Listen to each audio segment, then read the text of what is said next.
நட்சத்திர வரிசையில் 5வது நட்சத்திரம் மிருகசீரிடம் நட்சத்திரமாகும்.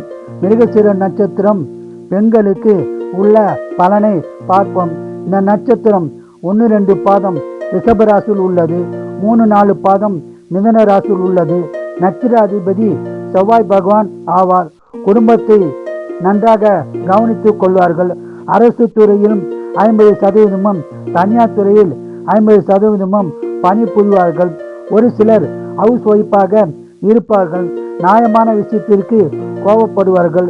பொதுவாக அமைதியானவர்கள், அன்பானவர்கள், நான்வெஜ் பிரியர்கள், அதிகமாக ஹோட்டலில் சாப்பிட விரும்புவார்கள். சற்று அடுத்தவருக்கு செலவு செய்ய கஞ்சத்தனம் காட்டுவார்கள். இவர்கள் கருப்பான ஆண்களையே விரும்புவார்கள். நன்றாக சமைப்பதில் வல்லவர்கள். காதலில் விழுபவர்களும் இவர்களே. இவர்கள் வாழ்நாள் முழுதும் சிறப்பான பலனை பெற முருகப்பெருமான், பெருமாள், தாயார் வழிபாடு செய்து சிறப்பான பலனை பெறலாம். வாழ்க வளமுடன், நீங்கள் நலமுடன்.